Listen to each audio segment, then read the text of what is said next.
prison. Toughest slam in the universe. Impossible to escape. My name is Ian Stevens. I'm a producer for Vivendi Universal Games, working on the Chronicles of Riddick, Escape from Butcher Bay. And we're here at E3 this week, showing off the game, giving consumers and retailers and the media a chance to play it. The game's done now. It'll be on store shelves June 1st, about 2 weeks ahead of the movie, which releases June 11th. And what it is a first-person shooter for the Xbox. Pretty immersive hybrid game that involves some really unique key features. As a first-person game, we have a melee fighting system, a really simple, accessible feature. Take users like 5 seconds to figure that out. Your buddy can go to the bathroom, you can pick up the controller, and you're using a key feature. Left hooks, right hooks, uppercuts, forward lunges, and a really in-depth combo system. And then Riddick has this ability to see in the dark.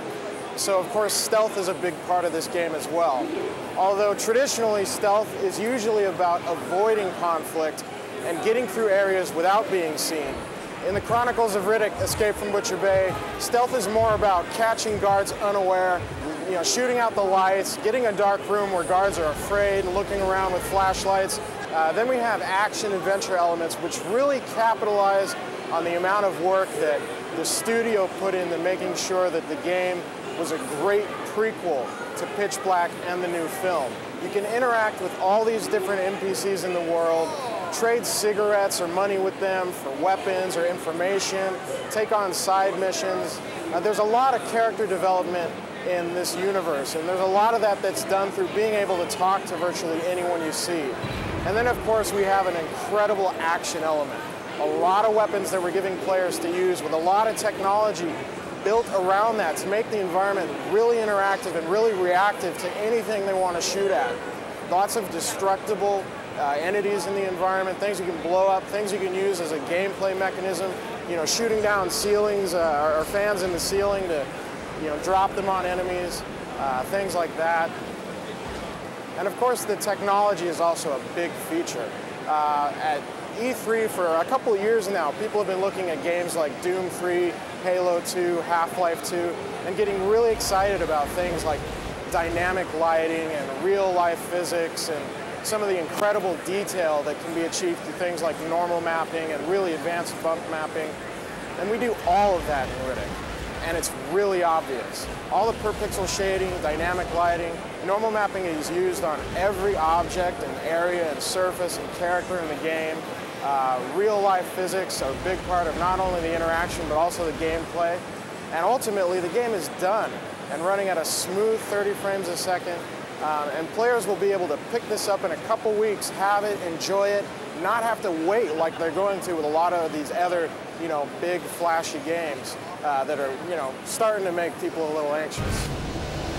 Only the one who can take out an army can break out of hell.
EP17.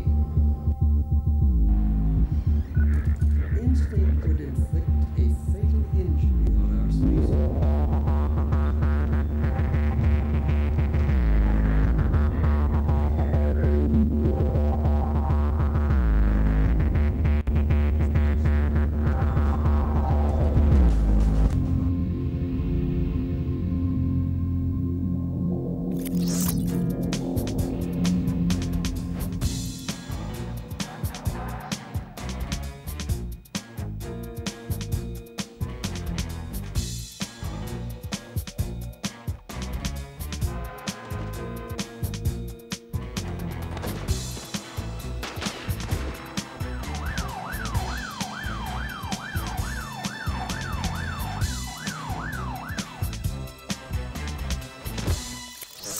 Hang tight, because next week on Control Freaks, it's another hair-raising ride of interactive excitement on the massive roller coaster that is computer and video games.